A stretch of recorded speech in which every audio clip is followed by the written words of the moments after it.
오늘 우리가 볼 하나님의 말씀은 열왕기하 11장 13절부터 21절까지예요. 자, 13절부터 봅니다. 아달랴가 호위병과 백성의 소리를 듣고 여호와의 성전에 들어가 백성에게 이르러 보매 왕이 규례대로 단 위에 섰고 장관들과 나팔수가 왕의 곁에 모셔 섰으며 온 백성이 즐거워하여 나팔을 부는지라.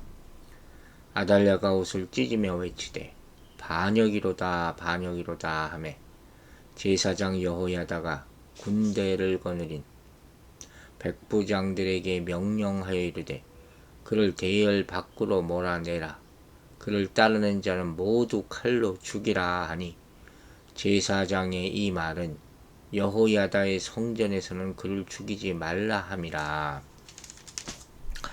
이에 그의 길을 열어주며 그가 왕궁의 말이 다니는 길로 가다가 거기서 죽음을 당하였더라. 여호야다가 왕과 백성에게 여호와의 언약을 맺어 여호와의 백성이 되게 하고 왕과 백성 사이에도 언약을 세우게 하며 온 백성이 바알의 신당으로 가서 그 신당을 허물고 그 제단들과 우상들을 철저히 깨뜨리고 그 제단 앞에서 바알의 제사장 맏단을 죽이니라.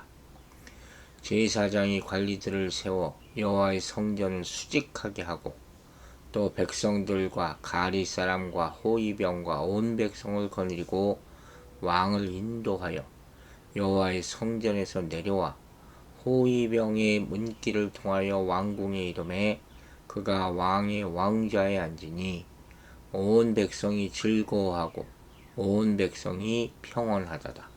아달랴를 무리가 왕궁에서 칼로 죽였더라. 요아스가 왕이 될 때 나이가 7세였더라. 자, 지금 이 성전에서 들려오는 환호 소리를 심상치 않게 여긴 아달랴 여왕이 성전으로 달려가죠. 그리고 요아스 왕의 즉위식이 진행되고 있는 충격적인 장면을 보게 되는 거예요. 아달랴는 반역이 일어났다고 외칩니다. 그러나 안타깝지만 그곳에는 아달랴를 호위하거나 지지해 줄 사람은 아무도 없었어요. 이 즉위식에 참석한 사람들의 면면을 살펴보면 장관과 나팔수와 온 백성이었다. 그 가운데 온 백성은 그 땅의 사람이라는 의미를 가지고 있어요. 이들은 정치적으로 영향력을 행사할 수 있었던 계층의 사람들로서 아몬 왕을 살해한 후 이 살해한 사람들을 처단하고 요시아를 왕위에 앉히는데 큰 영향력을 행사한 사람들이었고 요시아가 죽은 후에 여호와하스를 왕으로 옹립한 계속 이 왕권 옹립에 왕을 세우는데 영향력을 미치는, 그러니까 이런 사람들은 백성의 지도자 역할을 하는 사람이었을 것으로 우리가 볼 수 있죠. 여기 왕의 규례대로 단 위에 섰고라는 말에서 이 단 기둥이라는 뜻이에요. 즉 성전에는 올라가서 연설할 수 있는 연단이 없었어요.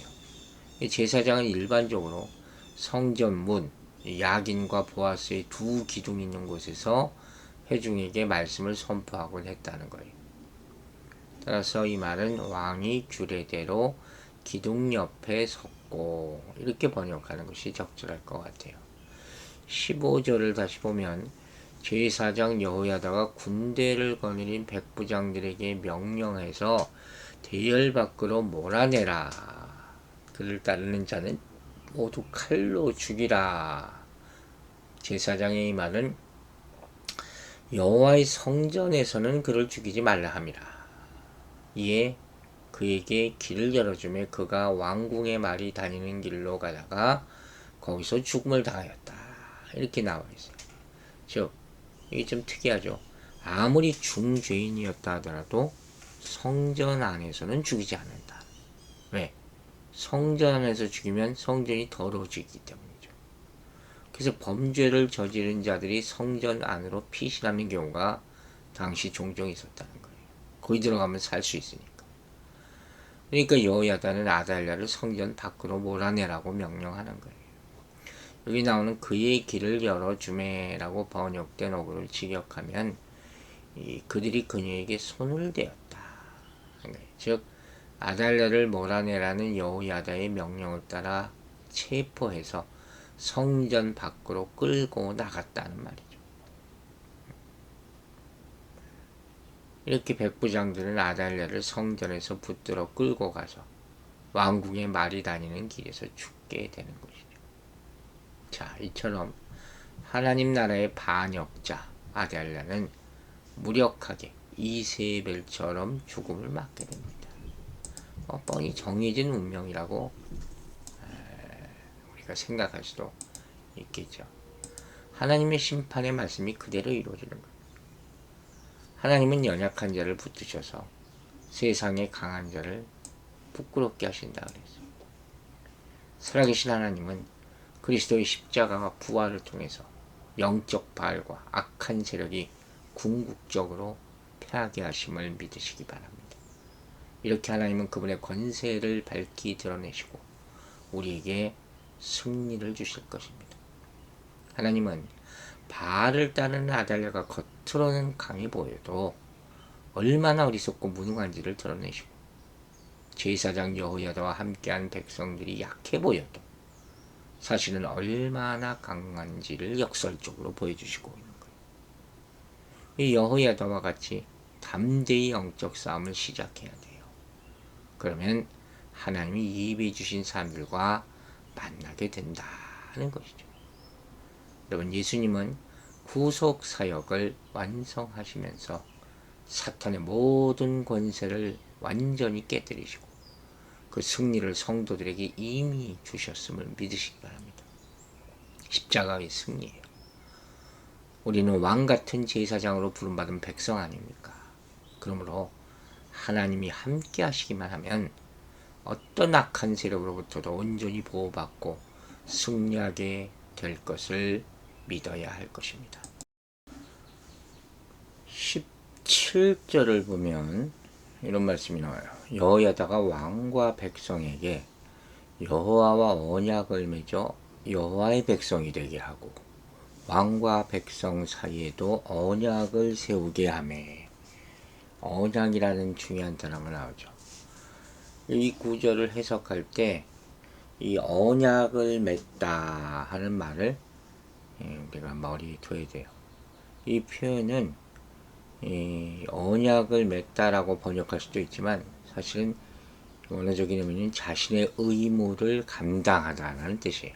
약속하다, 타인에게 의무를 부과하다, 쌍방의 의무를 감당하다, 이런 의미도 내포하고 있다는 거예요. 따라서 이 왕과 백성이 여호와 하나님과 언약을 맺도록 여호야다가 주도했다 이렇게 생각할 수도 있지만 하나님을 어떻게 섬겨야 하는지에 대한 의무를 왕과 백성에게 부과했다 하는 의미일 수도 있는 거예요. 우리가 하나님과 언약 관계잖아요. 그 언약 관계가 맺어질 때는 반드시 거기에 따른 책임이 있다는 거죠. 사명이 있다는 거예요. 부여되는 거죠. 구원받으면 바로 사명이 있는 것처럼. 또 여호야다가 왕과 백성이 서로 언약을 맺도록 중간 역할을 했을 수는 있지만 백성에게 왕을 어떻게 섬겨야 하는지 의무를 부과한 것이 될 수 있다. 그런 말이에요. 자, 보세요. 여호세바가 요아스를 숨겨서 그의 목숨을 지켰다면 그녀의 남편 여호야다는 요아스가 왕위에 오르게 하는데 중요한 역할을 한 사람이에요. 요아스가 성전에서 숨어 지내는 동안 여호야다는 백부장들을 불러서 아달랴로부터 나라를 되찾을 것을 맹세하게 합니다. 아달랴를 제거한 후에 이제 왕과 백성이 여호와와 언약을 맺도록 주성하고 왕과 서로 언약을 맺도록 주선하는 거죠. 그러니까 이 사람은 요아스의 영적 스승이면서 정치적 조언자 역할을 충실하게 감당하고 있는 셈이죠. 세상 살다 보면 혈연으로 맺어진 관계가 있고 언약으로 맺어진 관계라는 게 있잖아요. 하나님과의 관계, 군신의 관계, 이거 다 언약 관계예요. 그래서 이 언약의 내용이 바르고 그 언약이 끝까지 지켜질 때 공동체가 유지되고 꿈은 이루어지는 거예요. 이 언약을 지키는 일에 신실하신 하나님은 우리가 따라야 할 모범이 됨을 우리가 잊지 말아야 할 것입니다.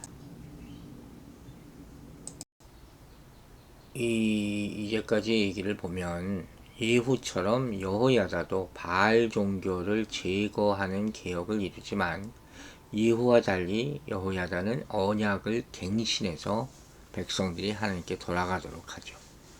아달랴 통치 아래에서 바알을 섬겼던 백성들은 왕과 함께 하나님의 백성임을 다시 확인할 필요가 있었고, 아달랴로 인해서 하나님과 단절된 관계를 회복해야 했다는 거죠. 이 중요한 거예요. 하나님의 백성임을 확인하는 것. 그리고 만약에 멀어졌다면 돌아오는 것. 그게 회개라고 하지 않았습니까? 또한 왕과 백성은 다윗 왕조에 대한 충성을 세우기 위해서 다시 언약을 맺어야 되는 것이죠. 이처럼 하나님 나라를 재건하는 사명을 받은 지도자와 성도들은 우상을 버리고 완전히 하나님을 향한 충성을 다짐하는 언약을 통해서 새롭게 하나님과의 관계를 확립하는 일이 중요하다는 말씀을 드리는 거예요. 하나님의 백성은 악한 세력과의 영적 전투에서 승리한 이후에 하나님의 언약을 다시 확인하고 하나님과의 관계를 회복하고 언약법에 충성하기로 이와 같이 결단해야 합니다. 우상을 철저히 제거함으로 개인과 공동체 가운데 진정한 신앙의 개혁을 일으켜야 하지만 여기에 만족해서는 안 된다. 여호야다처럼 하나님과의 관계를 갱신하고 성령과 진리로 드리는 예배를 회복하는 데까지 나아가는 것. 이것이 진정한 성도의 모습이죠. 그래서 회복하라는 거예요. 이제 18절부터 이 말씀이 나와요. 온 백성이 바알의 신당으로 가서 그 신당을 허물고 제단들과 우상을 철저히 깨뜨리고 그 제단 앞에서 바알의 제사장 밧단을 죽이니라. 제사장의 관리들을 세워 여호와의 성전을 수직하게 하고 이렇게 쭉 나오잖아요. 여기 18절에는 온 백성은 이 앞에 설명한 그 땅의 사람들이란 말이에요. 즉 여호와를 섬기는 데 열정적인 사람들이죠. 이 사람들이 결국 바알 신당을 허물어요. 그 모습이 아마 장관이었을 거예요. 전 제단, 신상들 다 파괴하는 것이죠. 그리고 제사장 밧단을 죽입니다. 여러분, 바알 신당은 단순히 바알을 숭배하는 의식만 집전한 것이 아니라 바알 제사장들이 아달랴 정권과 결탁해서 특권을 행사하는 아주 아성과 같은 것이 악의 소굴이에요. 그러니까 이 아달랴를 죽인 후에 아달랴의 사람들이 제사장 숙청하는 것은 당연한 일이었단 말이에요. 그로부터 힘이 나오는 거니까. 반란 후에는 언제나 그 기존 세력을 또 옹호하는 그런 자들이 남아있잖아요. 잔당들. 그래서 여호야다는 만일에 대비해서 여호와의 성전을 경비하고 또 지키는 데까지 힘을 쏟고 있는 것입니다. 이렇게 왕궁과 성전을 완전히 장악하고 아달랴를 처단했기 때문에 이제 요아스 왕은 호의를 받으면서 성전에서 왕궁으로 향하고 있는 거예요. 성전과 왕궁은 연결되어 있었고 가까웠기 때문에 어려움은 없었을 것이죠. 호위병의 문길을 통과해서 드디어 왕궁에 도착하고 요아스 왕은 왕좌에 앉게 됩니다. 20절에 나오는 평안하다, 온 성이 평온하다 그랬잖아요. 여호야다의 반란은 왕궁과 연결된 예루살렘 성전에서 일어났고 순식간에 아달랴를 죽이고 왕궁을 장악함으로써 성공을 거둔 거예요. 따라서 성전과 왕궁 안에서는 환호성이 있었겠지만 백성들은 지금 무슨 일이 일어났는지조차 모를 정도로 조용했다는 것이죠. 참 대단한 일이 일어난 것이고 여호와를 섬기는 데 열정적이고 다윗 왕조를 중요하게 여긴 그 땅의 사람들은 다윗 왕조의 맥이 끊어졌다가 다시 이어지게 된 것을 기쁘게 여기게 되는 것이죠. 마지막으로 요아스와 왕이 오를 때 나이가 7살이었다. 이렇게 21절에서 말하죠. 정말 왕이 아무리 왕이라도 해도 너무 어리죠. 국정을 이끌어갈 수 없었다는 의미를 내포하고 있는 거예요. 그래서 제사장 여호야다가 섭정하게 되는 것이고, 이러한 상황에서 실제로 국정을 이끌어가는 통치자의 권력은 왕에게 있을 수 없겠죠. 여호야다에게 있을 것이고, 여호야다의 의도대로 모든 일이 이루어졌을 것이다. 그야말로 여호야다의 천하다. 이렇게 볼 수 있는 거예요. 근데 이렇게 불완전한 모습이 있다 하더라도 그가 긍정적으로 평가받는 이유는 하나님이 택하신 다윗 왕조를 회복시켰기 때문이에요. 또 제사장으로서 여호와 앞에 바로 서도록 했기 때문이다. 이렇게 평가할 수 있는 것이죠. 이렇게 당시 이스라엘 백성들은 총체적인 종교개혁에 동참했다. 볼 수 있는 것이죠. 여러분, 하나님 나라 회복을 위한 계획의 첫 시작은 수직적, 수평적인 언약 관계를 갱신하는 것이에요.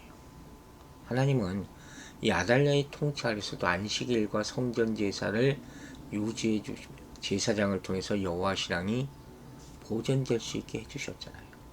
그러나 바알 종교를 완전히 제거하고 온전한 성전 예배를 회복하기 위해서는 진정한 개혁이 필요했다는 말씀이시죠. 우리도 여호야다와 같이 우상을 철저하게 제거해야 합니다. 하나님과의 언약 관계를 다시 회복하도록 영적 개혁을 주도할 그런 영적 지도자가 정말로 필요한 시대예요. 우리는 이 개혁에 동참하고 충성하는 하나님의 백성이 되어야 할 것입니다. 또 우리는 하나님과의 수직적인 언약 관계뿐만 아니라 공동체 사이에서도 성경적인 언약을 갱신하는 그런 균형 잡힌 개혁을 추구해야 할 것입니다.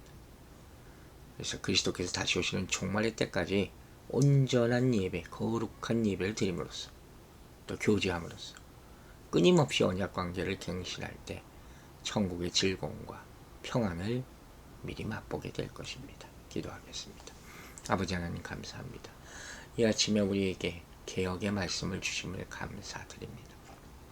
이 땅의 하나님 나라가 진정으로 회복되기 위해서는 영적인 개혁이 필요할 줄로 믿사옵니다. 우리에게 그 힘을 주시옵소서.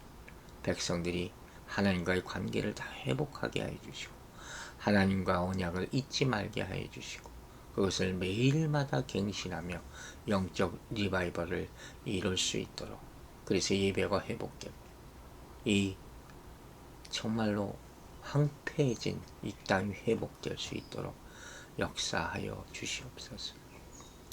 오늘 하루의 삶도 주께 의탁합니다. 우리 성도들 회복시켜주는 하루가 되게 하여 주시고 질병을 이기고 세상의 어려움을 이기고 승리하는 하루가 될 수 있도록 축복하여 주시옵소서. 감사드리며 예수 그리스도 이름으로 기도했습니다. 아멘.